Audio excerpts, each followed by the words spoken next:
So we have the Miata track car back in the garage to get some upgrades today. We're doing what has probably been the most important one up to this point. The car felt really good out on track last time with the new racing suspension. However, there's one major issue that it had. It continues to overheat after only 2 or 3 laps, and the issue with that is with all the effort that it takes to get the car ready and go out there, you can't actually really use it to its full potential. So that said, we're gonna solve the problem of the cooling with the Goodwin Triple Pass 32mm radiator. This here is going to be allowing us to run longer sessions without having to back out and let the oil temps and coolant temps come back down. It's gonna allow us to get the most out of the car when it's out on track, and overall going to really just add to the experience. While I'm in there, I'm also going to be tackling a few adjacent systems. One is all new high temperature silicone hoses. We're gonna be doing a high flow water pump to help with that radiator. Also, because I'm gonna be in there already, I'll be doing the idler and tensioner pulleys, as those commonly go bad on these cars, as well as a new serpentine belt. The only other thing that I'm actually going to be starting off with is doing new transmission fluid with the Ford Motorcraft. This is what people call unicorn tears because it is really quite good for these cars, as well as new differential fluid. So this will just be a small drivetrain refresh. But once we're done with that, we're going to tackle this giant cooling project and get the car to have some proper cooling so that the next time that we roll around to spring or summer and it gets hot out, we can actually run the car hard and not have to worry about the engine getting too hot. So with all that said, let's get started.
Okay, so I'm here with the car and I have a little bit of explaining to do.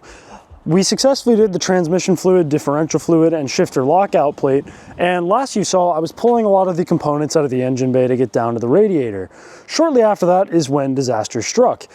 The rest of the radiator install was quite a bear, and I was unable to film a lot of it due to just how tight of a space I was working in. A lot of it was pretty much impossible for a camera to be able to see, but I managed to get the old radiator out, put the new one in, and when I was putting the new one in, snap the bolt off inside of the top mounting bracket that's like roughly in this region.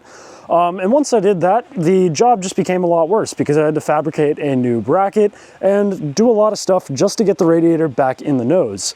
After I did that, the coolant levels were pretty much topped off and the car was overheating very quickly thanks to the coolant not being bled. Additionally, the power steering suction line was knocked loose at some point during the install, and the car was sucking air into the system, and both the pump and steering rack were making a terrible noise, and as a whole, the car was just not in good shape. So I got it trailered somewhere and got that taken care of because I had to go out of town and ran out of time to finish it up. But it is all done now. Unfortunately, you're not able to see the radiator down in the nose, although I wish you could because it really is a good looking unit. The main thing that you can see is that I redid a lot of these coolant hoses. I don't know if you can see that big one down there with the high temperature silicone hoses. That part of the project actually went relatively smooth. You can see 2 of them on the expansion tank right here. They seem to seal really well, should hold up better to heat, and routing them was pretty easy as a whole. So with all of that done, the cooling of the car should be better. The temperatures are looking a little bit nicer now that the car is properly bled, and we should be able to get it out on the bigger tracks in Florida like Sebring and Homestead and not have any overheating issues. So in the next month or 2 with the cooler weather, I plan to do just that, and we'll see what the car has in it now. But for now, that's it for this video. I apologize for not filming the rest of the radiator install, but it's been done and was quite difficult, but we got it there. And other than that, thanks for watching and have a great day.